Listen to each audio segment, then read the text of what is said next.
All right, welcome at the target for IQ. Right, we will continue our discussion for the mains answer writing things. This is the second lecture in the queue. In the first part, we have earlier discussed about what are the themes of mains, कैसे questions frame किए जाते हैं, क्या पूछा जाता है and क्या expectation होती है. ठीक है, इन चीज़ों पर हमने डिस्कशन किया था in the earlier class. And in this class we will make our discussion more object oriented, more concentric towards the writing answers and how to fetch the good marks, right? I earlier in the class I already told you that neck to neck competition is going on for the mains, for scoring too much in the mains, so that there will be very less hurdle in the interview, right? जितना आप mains में score कर लोगे तो interview round में आपको उतना ही कम hurdle face होगा. And in case your score is too good in mains, then even if you will score low in interview, then also you will sail through the process, right? So you are already aware about the syllabus of GS 1 2 3 4. And in the earlier lecture मैंने बताया भी था आपको कि GS 1 2 3 में basically क्या क्या चीज़ें पूछी जाती हैं. GS 4 is ethics paper, right? It is entirely different and it requires the separate discussion, right? The dimension and the theme and the content of GS4 is very different from GS 1 2 3, right?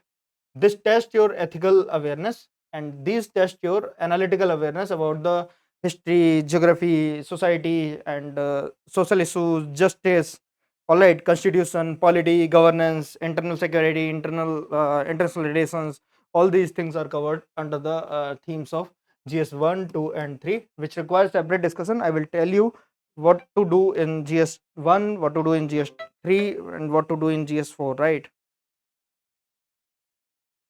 For the time being, let's start the discussion of the next class. uh, we will focus on the famous doctrine is intro, body, and conclusion, right? We will talk how to write good intro, we will talk how to write good body, and we will talk how to write good conclusion, right? Before writing all these things, we have to first understand what is the demand of question, what question is about to say, right? कि question क्या कहना चाहता है, question में हमें क्या लिखना है, क्वेश्चन में हमें क्या समझना है. This is the main theme, right? And इसको समझने के लिए हमको समझने पड़ेंगे डायरेक्टिव्स, कि क्वेश्चन को समझने के लिए डायरेक्टिव क्या है, plus the subject matter of the question. Subject matter, these two things combinedly when you will address the directive.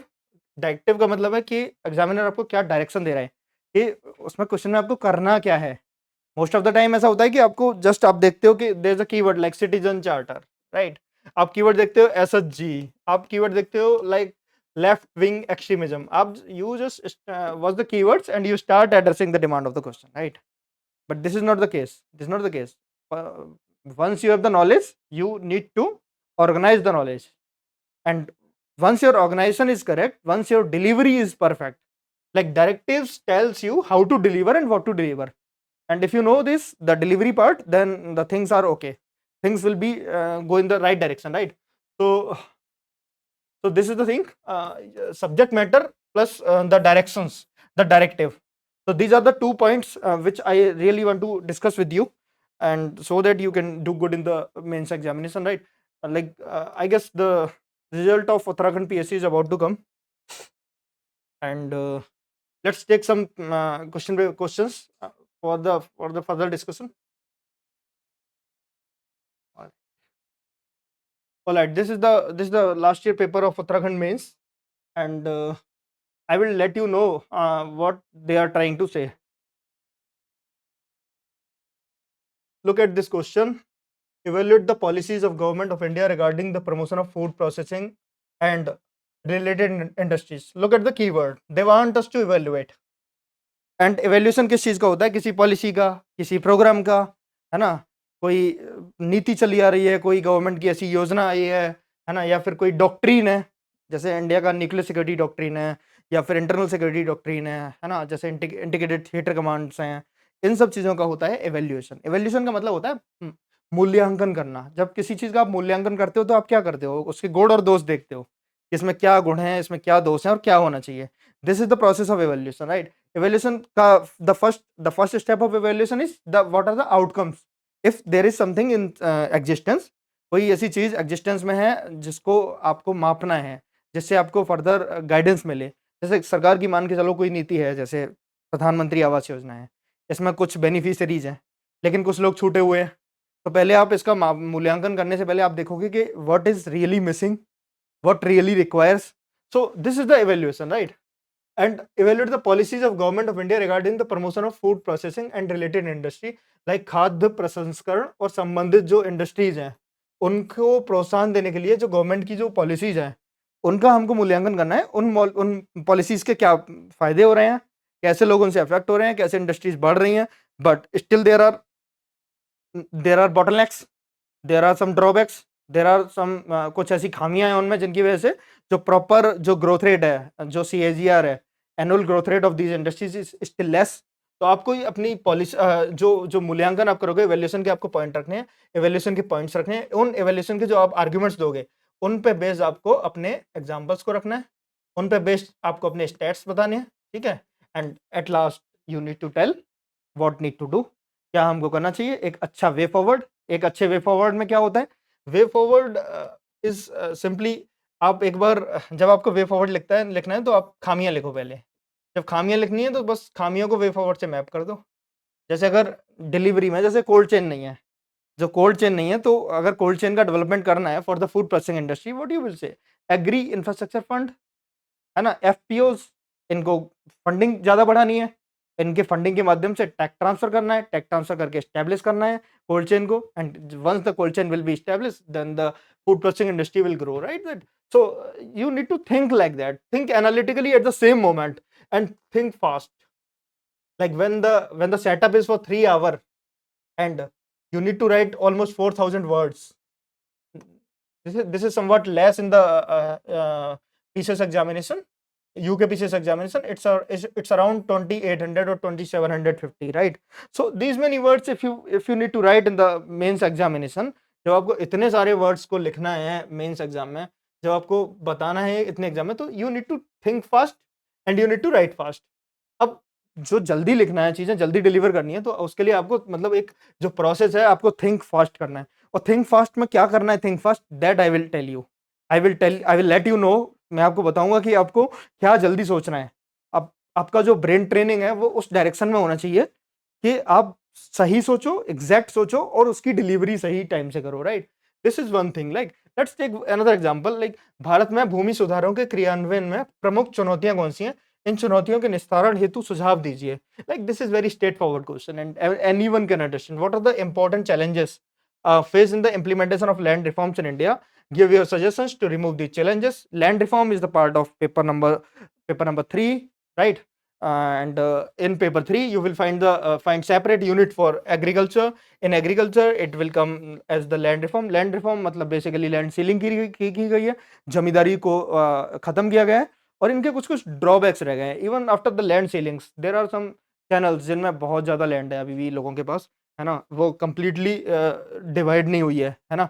ऐसे ही जो जमींदारी का जो एवोल्यूशन, जमींदारी को खत्म जरूर किया गया, उसका एलिमिनेशन जरूर किया गया, but still there are people who have some large chunks, and इससे लैंड का फ्रेगमेंटेशन की भी दिक्कत आ गई। फ्रेगमेंटेशन में बेसिकली क्या होगा, जो लैंड साइजेस है ना वो बहुत सारे हो गए। You must know at the same time कि that the number of small and marginal farmers in the country has considerably increased as population बढ़ी, फैमिलीज, जॉइंट फैमिलीज डिवाइड हुई, तो लैंड के जो सेगमेंट्स थे वो टूट गए, और वो उनके टूटने के बाद जो लैंड था वो इतना फ्रेगमेंट हो गया कि उस फ्रेगमेंटेशन की वजह से जो मैकेनाइजेशन का प्रॉब्लम है वो आ गया एकदम से। That is the straight forward question. There are many challenges, there are many things that you can just point wise point आप रख सकते हो इसमें, मतलब इसके चैलेंजेस को आप डिवाइड कर सकते हो। There are social challenges, there are economic challenges, there are technical challenges. I will let you know in the further discussion how to expand the dimension of particular type of question, right? You can just think about the other GS papers, and like even you can derive the legal dimension of the land reforms, right? In some state there is no uniformity in the law. In some state they are favoring the marginal farmer, in some state they are still favoring the people who have the larger estates. So the result of the land reform के जो परिणाम है वो मिले जुले हैं, and that is the demand of the question. You just need to put the demand of the question in line, right? So this is the discussion of two questions. Let me add some more questions.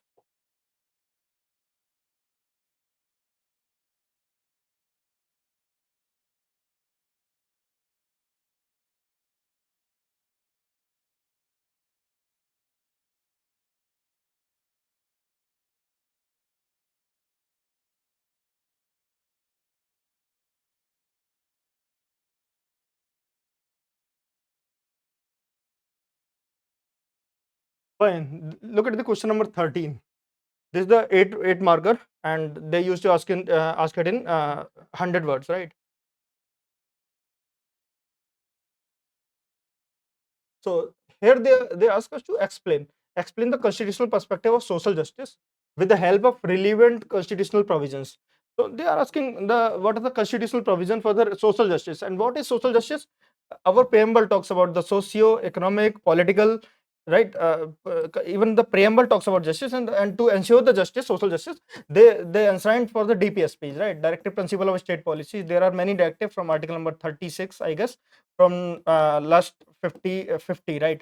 All right, these are the directives explained, and in these directives they have provision for how to provide the justice, and justice may be many type, like political justice, economic justice, right? Political or economic justice are the main theme of the Constitution of India, right? So in these themes, you just need to tell about प्रासंगिक संवैधानिक प्रावधानों की मदद से सामाजिक न्याय के संवैधानिक परिप्रेक्ष्य की व्याख्या करनी है आपको. So what are the constitutional provisions for the social justice? Like first source is preamble. Second source are the fundamental right. They basically talks about the political rights, right? Like our freedom. Like in Article 20, they ask about the double jeopardy से कैसे बचना है ना? और self incrimination से कैसे बचना है? All these things are the subject matter of Article number 20. Similarly, Article number 21 talks about the right to life, and this also comes under the freedom of life and the political freedom, right? So social justice ऐसे ही deliver होता है. Political justice deliver कर दिया, and from recent examples आप उठा सकते हो, जैसे कि 106वां जो कॉन्स्टिट्यूशन अमेंडमेंट जो पास हुआ है ना, जिसे नारी शक्ति अधिनियम बोलते हैं, जिसमें प्रोविजन किया गया है कि वुमेन के लिए 33% seats will be reserve in the assemblies and in the houses, right? So that also provide that is also provision for the political justice. And for other example, you can just take the Panchayati Raj, right? 73rd amendment, right? जिसमें articles को ऐसे mould किया गया है ना, like 243 में संशोधन बहुत सारे किए गए हैं, जिनके थ्रू जो ग्राम पंचायत हैं और नगर पंचायत हैं उनका कॉन्स्टिट्यूशन किया है. 3 टायर बॉडीज बनाई गई हैं, है ना. In most of the state there are 3 tiers. in some states in north east there are special provisions, but there are practices of social justice, and in that there is a political justice, है ना. when you will talk about the economic justice, तो labour laws को implement किया गया है ना, और जो equal pay for equal work, है ना, ऐसे कुछ प्रोविजंस डीपीएसपी में किए गए हैं. Dignified working condition, cooperative societies, all these things will come under the economic justice. So आपको जस्ट एक्सप्लेन करना है, उठाना है कॉन्स्टिट्यूशन को और उठा के मैप कर देना है ना. For the current affair part you just can take daily life example from the newspaper. जैसे मैंने आपको नारी शक्ति अधिनियम बताया है ना, ऐसे ही लेबर कोड्स को कोडिफाई किया गया है, code on wages, code on organisations, इन सबको कोडिफाई किया गया. तो इन कोडिफाइड चीजों को आप उठा के रख सकते हो, सिंपली आप बता सकते हो कैसे जस्टिस डिलीवर कर रहा है हमारा जो कॉन्स्टिट्यूशन है, वो सोशल जस्टिस कैसे कर रहा है, right? Look at another question. Let me tell you. This is talking about discussion, right? This is one keyword. In the earlier part, I told you about the explain. And earlier, I told you evaluate. So you will find only these keywords revolving around the paper, right? Explain, discussion, critically analyze, evaluate. All these things will come, right? So discuss how Indian diaspora plays an important role in promoting India's interest. विदेश में भारत के हितों के संवर्धन में भारतीय प्रवासी कैसे महत्वपूर्ण भूमिका निभाता है, इसको हमें एक्सप्लेन करना है ना. एक्सप्लेन, जब आप किसी चीज को डिस्कस करोगे तो आप मतलब उसके हर पहलू को बताओगे कि ऐसे जो प्रवासी भारतीय हैं वो क्या क्या कर रहे हैं. एक तो tech giants, right? Tech giants में अच्छा सत्या नडेला है, सुंदर पिचाई है ना. All these people are tech supremos, है ना. They are the cultural bridges, है ना. they attach the culture, like TNT हो गया, या फिर कैरिबियन आइलैंड्स हो गए, है ना, या फिर साउथ ईस्ट एशियन नेशंस हो गए. इनमें हमारा जैसे मॉरिशस हो गया है ना, recently prime minister move to Maldives, Maldives में भी there are many Indians in South Africa, Gandhian values are still propagating. So there are many types of like, and this is the cultural part, है ना, this is technical part and economic part. There are many. India is the destination for the biggest amount of remittances. जो विदेशों से जो हमारे भारतीय हैं जो कमाते हैं वो चीजें सारी आती हैं. So I explained the three dimension. You can think further. What you can think further? We are the peace providers. Like जो यूनाइटेड नेशन की पीस कीपिंग फोर्सेस होती हैं उनमें सबसे ज्यादा लोग हमारे यहाँ से जा रहे हैं. बहुत सारे, मतलब even we have send the women contingent, first women contingent in the world, है ना, for the peace in like African countries, Mali, Niger, Somalia and all, right.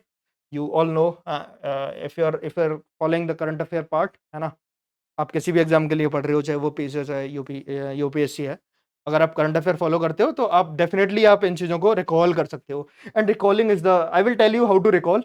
I will let you know how to organize this knowledge, right? And this is the main purpose of my classes, right? So, but discussion is not concentrated only to these things. Like you just cannot expand the dimension of telling the example. This is not the part of discussion. Discussion also talk about negative things. What are the negative things? Diaspora is facing legal challenges. America में H1B visa का issue है, ठीक है. Kuwait में कफाला system है ना. एक एक निताकत चलता है, एक सिस्टम शायद कुवैत में निताकत चलता है, सऊदी में कफाला चलता है, राइट. सऊदी या दुबई साइड, है ना, जिसमें पासपोर्ट्स को लेके कुछ उनको होस्टेज बनाया जाता है, या फिर वेजेस में डिफरेंस होता है कि लोकल लेबर को बहुत ज़्यादा वेजेस होते हैं, बाकी को कम वेजेस होते हैं. तो आपको इन्हीं चीज़ों के अराउंड आपको फोकस करना है, right. And what are other challenges, like migration के चैलेंजेस हैं, है ना. और जो जिस अमाउंट में रेमिटेंसेस आ रहा है उस अमाउंट में क्या स्किल भी आ रही है इंडिया में, this is also a challenge.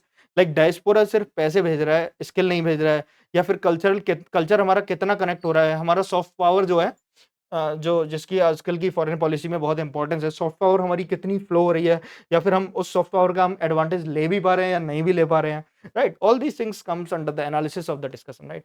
So this is the discuss part. So in last 4 5 6 questions I told you how the discussion should proceed, how the explained part should proceed, how the critically analyzed part should proceed, how evaluation should go. All right. For the further discussion, I will let you know.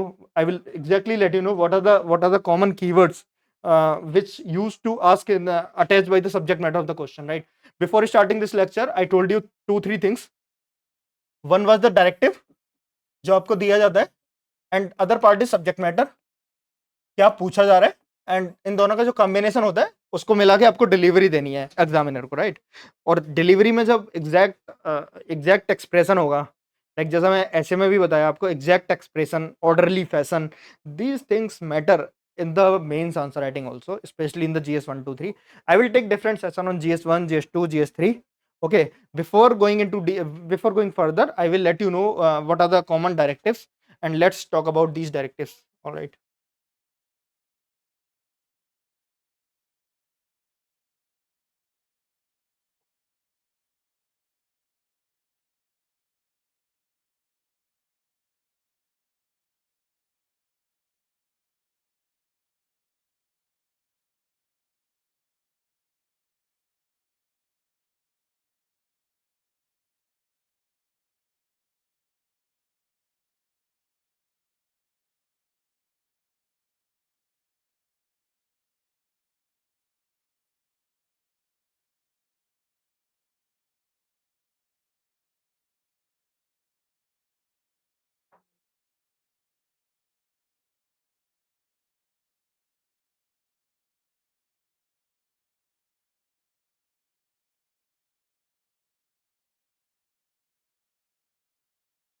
Fine.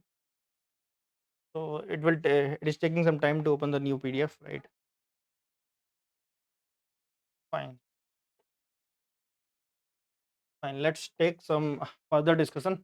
So the first keyword is discussion, right? Discuss. Discuss means examine all sides of the issues, present arguments and counter arguments, provide a balanced analysis. Like earlier also I told you, I explained in the question also. आपको हर part जब आप discussion करोगे, जैसे जब पूछा जाएगा कि discuss about the security position on the western border of India, तो आप उसमें सारे साइड्स रखोगे, आपको आर्गुमेंट्स बताओगे आप, है ना, काउंटर आर्गुमेंट्स बताओगे, और एक बैलेंस एनालिसिस रखोगे for such example let me take some paper fine fine discuss describe elucidate then critically analysis discuss government of India's preparations for meeting the challenge of mpox epidemic in the aftermath of successful covid-19 management and vaccination programme. Bharat सरकार के कोविड-19 प्रबंधन एवं सफल टीकाकरण रणनीति की पृष्ठभूमि में उन्हें एमपॉक्स महामारी की चुनौती से निपटने के उपायों की विवेचना कीजिए। इसका आपको एमपॉक्स को लेके गवर्नमेंट ऑफ इंडिया क्या तैयारी कर रहा है उसको लेके आपको डिस्कशन करना है। तो आप डिस्कशन में आप दोनों साइड रखोगे, आप बताओगे कि दिस इज एमपॉक्स कोविड-19 में ये हुआ था, चैलेंजेस अब ये हैं और उसको गवर्नमेंट कैसे एवेल्यूएट करेगा। उसके बाद आपको एक बैलेंस व्यू रखना है। उस बैलेंस व्यू को जब आप प्रेजेंट करोगे तो डिस्कशन कंप्लीट हो जाएगा, right. Like this is also the question, संयुक्त राष्ट्र जलवायु परिवर्तन सम्मेलन यूएनएफसीसी के सीसीसी के उद्देश्य और उपलब्धियों की व्याख्या करिए। तो इसमें आप बताओगे कि किन किन चीजों पे एग्रीमेंट हो गया कंट्रीज के बीच में, क्या क्या मतलब जो प्रेसिडिंग कॉप्स था, प्रेसिडिंग कॉप में मतलब जो चीजें हुई थी क्या उन पे कुछ काम हुआ है या नहीं हुआ है। फिर आप एक बैलेंस एनालिसिस रखोगे कि कॉप्स का जो यूएनएफसीसी के जो सम्मेलन हो रहे हैं उनमें क्या क्या हो रहा है। आप डिफरेंट कॉप्स के बारे में इंफॉर्मेशन रखोगे। Alright, so let's further move. uh, like yeah, next keyword is examine. Before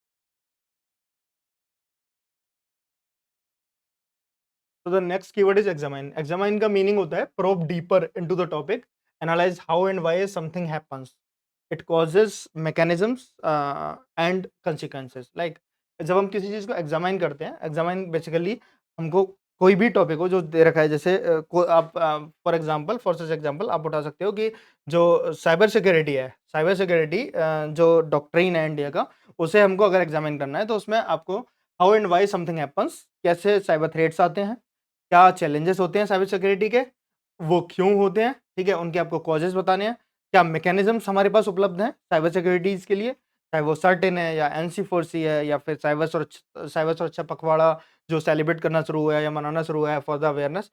और अगर साइबर सिक्योरिटी में कुछ लूप होल होगा तो उसे हम कैसे, उसके क्या कंसिक्वेंस हो सकते हैं। And after that, after examining you need to write a better way forward, right. The next keyword is analyse, break the topic into components or parts, explore the interrelation and derive insight, right? If the analysis is simply analysis is the breaking, like divide and conclude, divide करो question को और फिर उसमें उसके parts में उसको components में उनको एक्सप्लोर करते जाओ, उनके बीच में इंटररिलेशन बताओ एंड फिर after analysis you just left the examiner with one simple conclusion कि what is the result of analysis. You just need to summarise, after summarizing the examiner will get the true analysis of the answer, right? I will let you know how to write the better conclusions also, right? Elucidate means clarify or explain in detail to make the concept clear and comprehensible, है ना। जब elucidate होगा keyword में तो आप बताओगे कि clarify करना है आपको, जो भी कंसेप्ट है, जो भी उसमें फिनोमेना पूछ रखा है, आप उसमें elucidate करोगे। Like they used to ask like in the geography question, elucidate करना होता है कि लाइक क्लाउड बस्ट का जो फिनोमेना है उसको क्लैरिफाई करिए, है ना। Critically examine, I told you what is critics, what critics do, critics they find the negative sides, they find the positive sides, and just they find the strengths, the weaknesses, and then they provide us with way forward कि क्या करना चाहिए, right? कैसे करना चाहिए और एक बेहतर conclusion. Like critically examine is the most favourite keyword of any PSC mains पेपर्स, be it UPSC, be it UPPSC or the UKPSC, right? The next keyword is evaluate. Evaluate, I told you, policies होती हैं या programs होते हैं, schemes होती हैं, है ना, doctrines होती हैं, उनका evaluation होता है। और evaluation कैसे होता है, आप उसका जो पैरामीटर्स हैं जो उन्होंने अब तक किया है उसके बारे में बताओगे, फिर आप उसका रिलीवेंस बताओगे, उसका इम्पैक्ट बताओगे, फिर आप जजमेंट दोगे कि इसको रहना चाहिए, क्या ये अब होना चाहिए, क्या इसमें सुधार हो सकता है, कैसे इसको आगे बढ़ाया सकता है। Comment, give it view point on the topic backed with evidences and logics, है ना। So understanding not just facts, right. So in the comment part they will give you one question, है ना, they will give you one question and they will ask your view point. Just टिप्पणी करके निकल जाना है। Like जैसे आप निकलते हो ना कमेंट पास करना, मतलब आप निकले, आपने कुछ देखा और आपने जैसे मतलब look at the E waste thing, आप कहीं से निकलोगे, there is a garbage, right? और उस गार्बेज में वहाँ पे ई वेस्ट पड़ा है, आपको बस देखना है, आप टिप्पणी करोगे कि यार ये इतना ज़्यादा ई वेस्ट हो रहा है और इसके इतने सारे कारण है, ये यहाँ से आता है and government is doing nothing about it, and ये हो सकता है अगर गवर्नमेंट ऐसे कर ले तो ई वेस्ट साइड कंट्रोल हो जाएगा, म्यूनिसिपैलिटी अपनी रिस्पॉन्सिबिलिटी फॉलो करे, है ना, कुछ टैक्स जाइंट्स आए वो अपने ई वेस्ट को रिकवर करना शुरू कर दें, या फिर जो होता है ना कि राइट टू रिपेयर आना चाहिए, हाँ, जैसे कि मतलब कम से कम हो, सर्कुलर इकोनॉमी आनी चाहिए।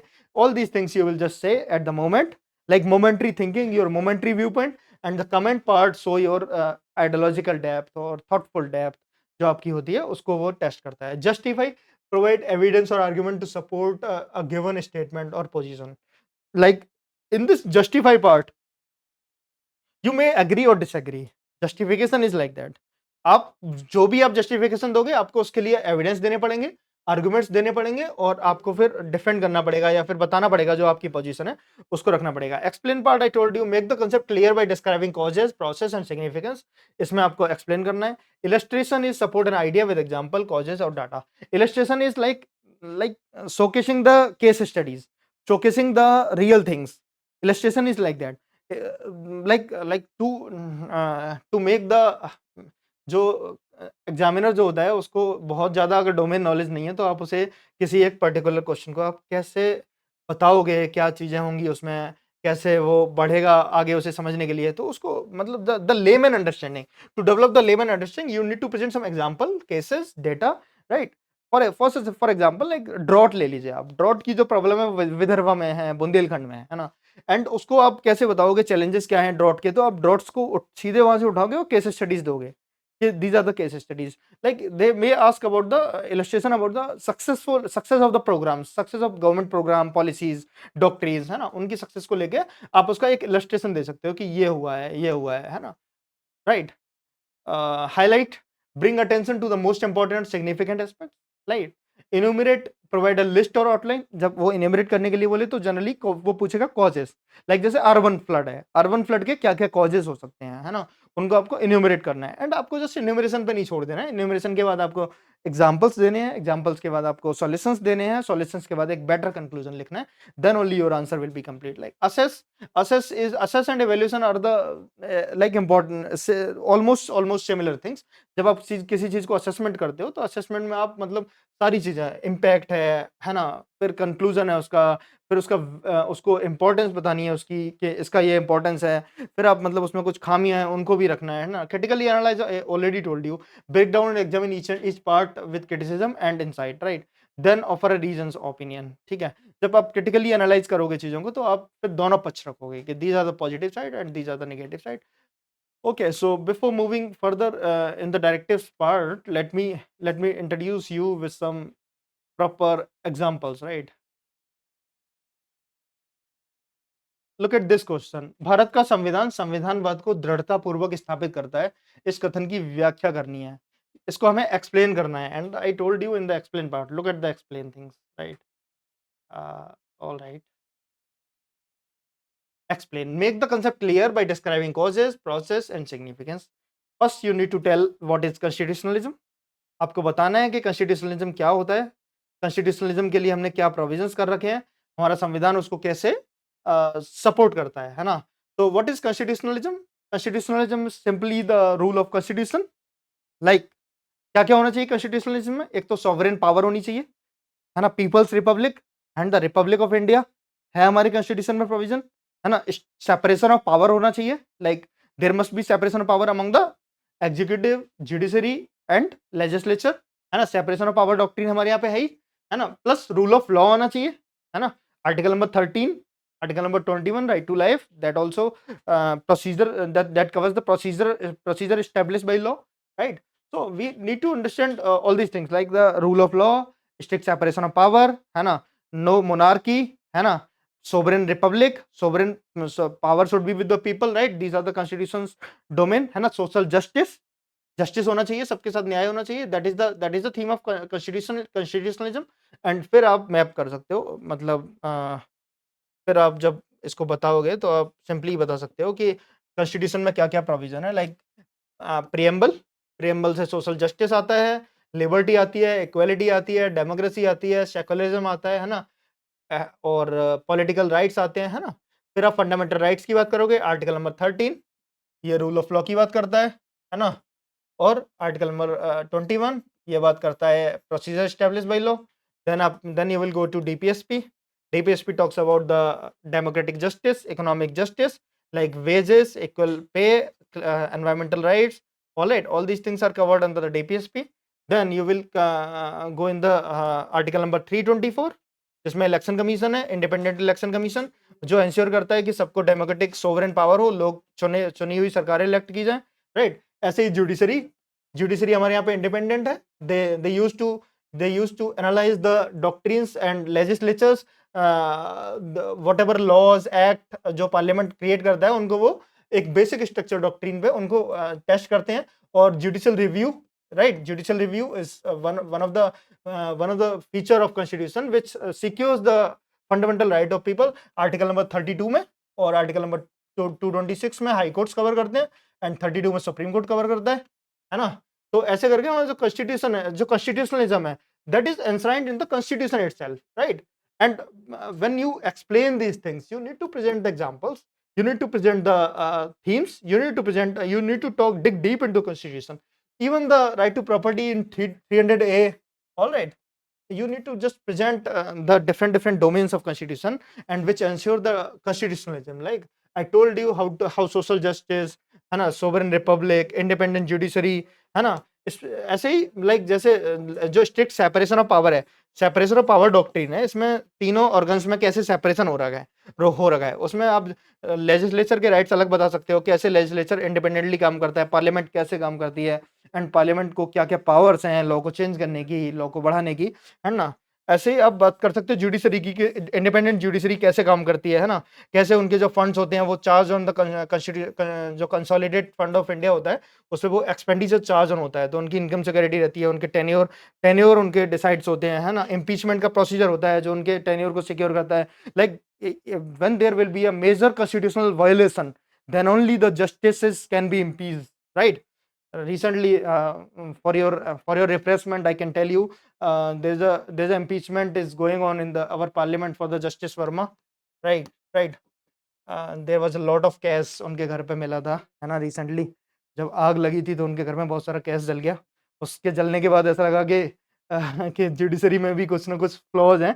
तो recently opposition brings the motion for the impeachment of justice Verma, right. There are different thoughts going in the judiciary, in legislature और इन द पॉलिटिकल बॉडीज के करना चाहिए इम्पीच या सैक्रोसैंक्ट रखना चाहिए कि भाई कोई क्या कहेगा, इतने बड़े आदमी को इम्पीच किया जा रहा है। तो वो सब चीज़ें, वो सब बातें हो रही हैं। लेकिन उन बातों से परे what I wanted to tell you कि जो सेपरेशन ऑफ पावर डॉक्ट्रिन है उसमें जस्टिस वर्मा को कवर कर लिया गया है कि भाई तुम्हारी जो पावर है वो इतनी नहीं है कि आप सोवरेन रिपब्लिक से ऊपर चले जाओ। You could be impeach if you violated the constitution और the morality of the constitution, right. So this is one thing. The Constitution of India firmly establishes the Constitution. Explain this statement. So that is how you need to proceed in this question. But think here. This question you need to write in the 50 words, and it is just providing you 4 marks. तो ऐसा नहीं है कि आपको इतनी सारी चीजें बताने की जरूरत है जो मैंने आपको बता दी हैं, ऐसा नहीं है। You just need to tell what are the key features of the constitutionalism and write the tabular examples लिखो, ठीक है। In such question write 1 line और 1.5 line, एक 1.5 लाइन का इंट्रो लिखने के बाद just follow the tabulars. These are the feature of constitutionalism and how constitution ensures, enumerate, and after the enumeration like write a 1 line conclusion, right. So that is how your question will be complete. Before digging deep, like you all people are learning the GS from a long time, right. अब जब आप mains लिखने जाते हो तो आपकी journey almost 1.5 साल 2 साल, कभी कभी 3 साल, बहुत सारे लोग ऐसे होते हैं जिनको 4 साल में 5 साल में एक बार मौका मिलता है मेंस लिखने का। तो उनका जो करंट अफेयर और बाकी जो थ्योरेटिकल पार्ट है, B it the polity, B it the governance, B it the other history, geography, society, whatever, वो उनका काफ़ी एक्सप्लोर्ड और लाइक डीप हो जाता है। तो बट जब आपके पास इतना सारा नॉलेज है, जब आप इतना सब कुछ एक्वायर कर लेते हो ड्यूरिंग योर जर्नी, तो आपको अपनी नॉलेज को ना ऑर्गेनाइज करना पड़ता है।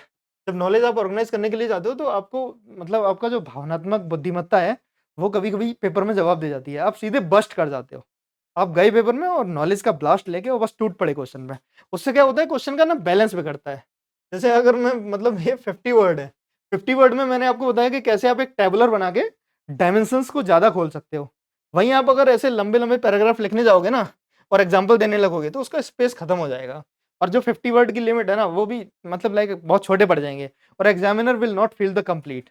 So we must know कि what is the right way to proceed for the question, what is the right things to do, what how we can represent।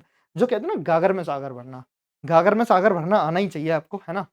और लैंग्वेज का एक पार्ट है, I will come to the language in some other class, के language को हम कैसे manage करें।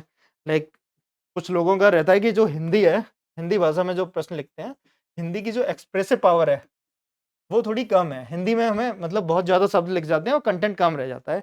ये बहुत सारे लोगों का चैलेंज रहता है, but I don't think it is a challenge.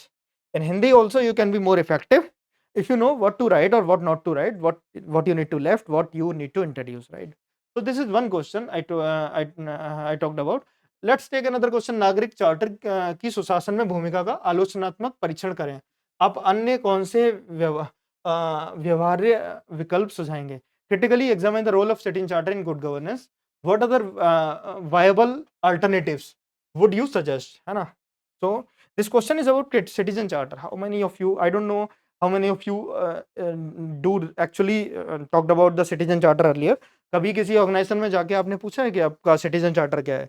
Because banks क्या या फिर जो जिला प्रशासन के विभाग होते हैं, लगभग सब में एक सिटीजन चार्टर की व्यवस्था करी गई है ना। तो बीइंग अ अवेयर सिटीजन, आप सभी अवेयर सिटीजन हो तो कभी जाना और वहां पूछना कि आपका सिटीजन चार्टर क्या है।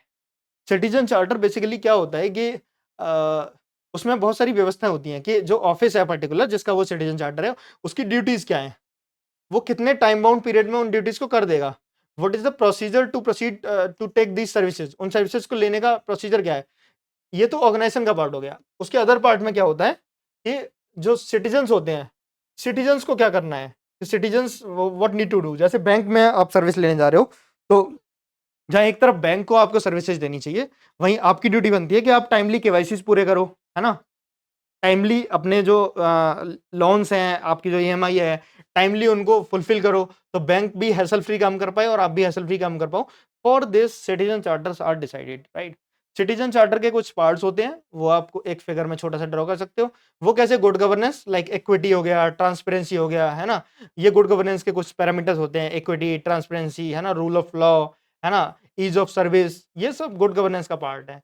लाइक गुड गवर्न नेशनल जो गुड गवर्नेंस डे होता है शायद 25 दिसंबर को होता है, right. All right, you need to mention that also if needed. But the thing is कि आप बता सकते हो कि गुड गवर्नेंस के ऑर्गन और सिटीजन चार्टर, यहाँ पे आपको एक मैपिंग दिखानी है। तो आप मैपिंग दिखाने के लिए बेसिकली या तो टेबलेट ड्रॉ कर दो या फिर कोई एक सर्कुलर डायग्राम ड्रॉ कर सकते हो, वहां से बता सकते हो कि ऐसे ऐसे सिटीजन चार्टर के ये एलिमेंट है और ये हो रहा है ना। At last when you conclude, तो आप सेवोत्तम मॉडल जो है सिटीजन चार्टर का जो एआरसी में दे रखा है उसे मेंशन कर सकते हो कि सेवोत्तम मॉडल में ये चीजें हैं और ये सिटीजन चार्टर में होना चाहिए, है ना। कैसे सेवा की गुणवत्ता को इंक्रीज करना है ना। एआरसी सेकंड की रिपोर्ट में इसके बारे में बात की गई है, तो आप उसको रख सकते हो, है ना। बट दैट दैट थिंग्स, जो गुड गवर्नेंस के एट्रीब्यूट्स हैं, सिटीजन चार्टर के एट्रीब्यूट्स हैं, ये आपको तभी and they also ask about the critically analyse, like the critically examine करना है आपको कि प्रेजेंटली जो सिटीजन चार्टर है उनके साथ क्या दिक्कतें बनी हुई हैं, उसको आपको बताना है। तो सिटीजन चार्टर के साथ जो प्रेजेंटली जो दिक्कत बची हुई है उनको बचाने के लिए, उनको बताने के लिए आप क्या क्या बताओगे। लैंग्वेज के जो बैरियर्स आते हैं, लैंग्वेज, कहीं कहीं लोकल लैंग्वेजेस में सिटीजन चार्टर नहीं होता है, कहीं कहीं क्या होता है कि सिटीजन चार्टर तो अवेलेबल होता है बट उसका जो रिवीजन है वो बहुत लंबे टाइम से हुआ ही नहीं है। लाइक सर्विसेज चेंज हो गई, सर्विसेज चेंज हो चुकी हैं बट सिटीजन चार्टर चेंज नहीं हुआ है। Conclude। तो सिटीजन चार्टर का जो कांस्टेंट रिवीजन है, फीडबैक एक पार्ट होता है, फीडबैक कम लिया जाता है। कहीं कहीं जो रूरल ऑर्गेनाइजेशन होते हैं जैसे जिला पंचायत है, ग्राम पंचायत है या फिर आरआरबीज है, रूरल बैंक्स हैं, वहां पे ये जो फीडबैक्स है, feedback loop is not available and citizen is not activate. तो सिटीजन का जो पार्टिसिपेशन है वो जैसे सेबी करता है, सेबी अपने जो इन्वेस्टर अवेयरनेस के लिए प्रोग्राम चलाता है, ऐसा कुछ सिटीजन चार्टर के लिए नहीं है। So these are the critical analysis, and after the critical analysis, you can just talk about the positive things also what citizen charter is serving. Like जैसे CVC है, CIC है ना, कुछ banks हैं, HDFC private banks हैं, Axis है, all these banks are abiding by the citizen charter in latter as well as in spirit. So that is how you can critically analyze these things, right?